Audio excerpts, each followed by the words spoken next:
مهدي السنة ومهدي الشيعة يعني. هذا خطأ. نعم. خطأ إعلامي. نعم. خطأ إعلامي. خطأ في عند القائل. خطأ مقصود، لأن أعداء الإسلام وراء هذه التفرقة. نعم. نعم. إنما هو المهدي واحد. نعم. فقط قد يختلفون في التفصيل. نعم. فالمهدي عند الشيعة هو الابن التاسع أو الولد التاسع أو الإمام التاسع من ولد مولانا الإمام الحسين. نعم. فهو محمد ابن مولانا الإمام الحسن العسكري، ابن مولانا علي الهادي، ابن مولانا محمد الجواد، ابن مولانا علي الرضا، ابن مولانا الإمام موسى الكاظم، ابن مولانا جعفر الصادق، ابن مولانا محمد الباقر، ابن مولانا علي زين العابدين، ابن مولانا الإمام أبي عبد الله الحسين، ابن علي بن أبي طالب، ابن فاطمة الزهراء بنت سيد الخلق رسول الله. هذه هي السلسلة النسبية للإمام المهدي عند الشيعة، وجاءت عندهم بيقين التواتر في الأحاديث الواردة عن سيدنا رسول الله صلى الله عليه وآله. يشاركهم في هذه الأحاديث كثير، أقول كثير وليس إجماع، كثير من علماء السنة مثل السيوطي، مثل العماد الحنبلي في شذرات الذهب، مثل الصواعق المحرقة لابن حجر، ولابن حجر تآليف كثيرة حول الإمام المهدي. القول المختصر في علامات الإمام المهدي المنتظر، مؤلف مستقل لابن حجر الهيتمي عن الإمام محمد ابن مولانا الإمام العسكري المهدي المنتظر.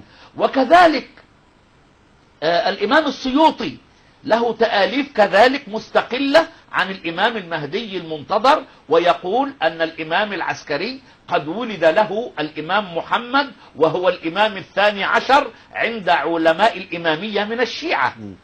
كثير من المحققين من أهل السنة يتفق مع إجماع الشيعة على أنه الولد التاسع من أبناء مولانا الإمام الحسين. وبعض أهل السنة يرون أنه في شخصه التفصيل بقى صحيح، في إمام مهدي منتظر وفي إمام قائم يقوم بالأمر وبالخلافة المهدية، الخلافة على الأمة الإسلامية، وتجتمع حوله جميع الأمم وينشر الإسلام في جميع بقاع الأرض.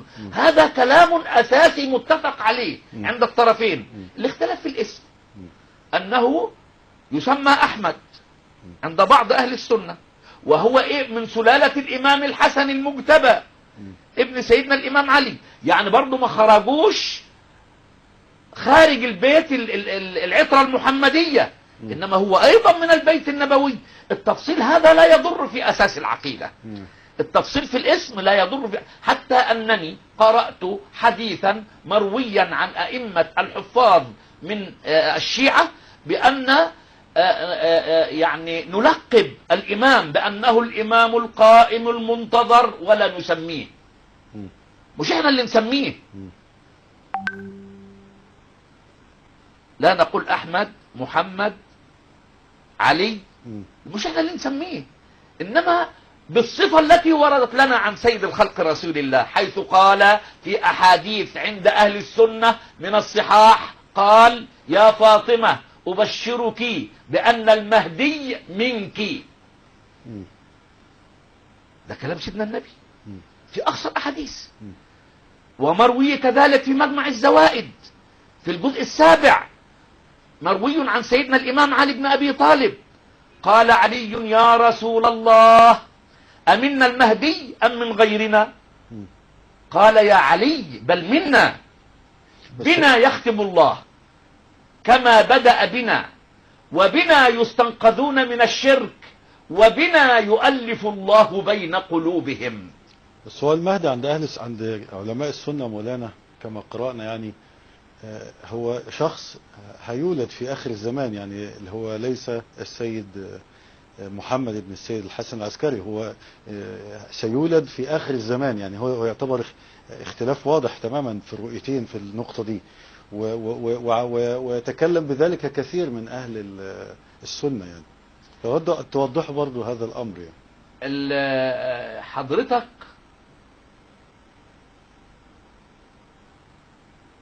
أولا هذا الفهم مم. منقول من غير روايات، وفهم اجتهادي، مم. هو فهم اجتهادي. مم. الملقى في الأساس مم. أن الإمام العسكري لم يولد له، ده من أعداء الإسلام. مم. لماذا؟ السلطة العباسية كانت تنتظر الإمام الثاني عشر كما سمعت الحديث عن سيد الخلق رسول الله، مم. فكانوا يرقبون بيت الإمام الحسن العسكري.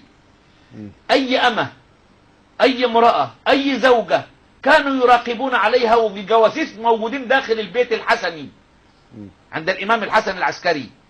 أي امرأة تحمل، أي أمة تحمل، تبلغ بها السلطات العباسية، لأن هذا هو أمل المسلمين جميعا وأمل البيت المحمدي مم. في الإمام الثاني عشر. فكان حمل السيدة نرجس أم مولانا الإمام المهدي المنتظر حملا كحمل أم موسى بموسى، لما كان فرعون يتتبع بيوت بني إسرائيل يذبح أبناءهم ويستحيي نساءهم. لماذا نستكثر على البيت المحمدي معجزة أو كرامة ككرامة أم موسى؟ ولماذا نستكثر على البيت المحمدي كرامة أو معجزة كمعجزة أهل الكهف الذين لبثوا في كهفهم 300 سنين وازدادوا 9؟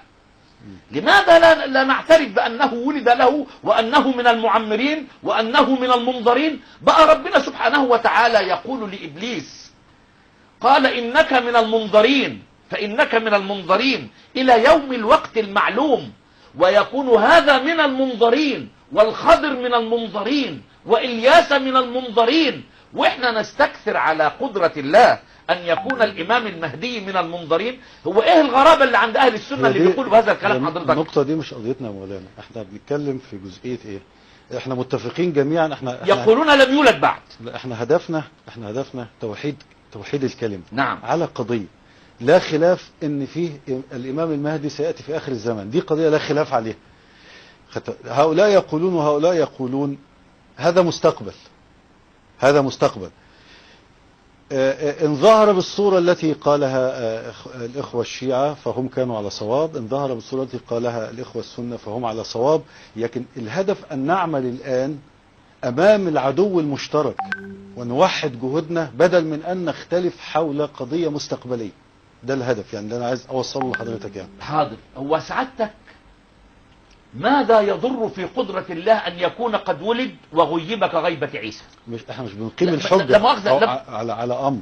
ما هو حضرتك نتوحد على أمر واقع ننكره، يعني نتوحد على أمر واقع ننكره. ما هو أنا إذا قلت إن هو لم يولد بعد وسيأتي في آخر الزمان هيختلف معايا ناس، وإذا قلت إن هو ولد ومن المنظرين سيختلف معي ناس.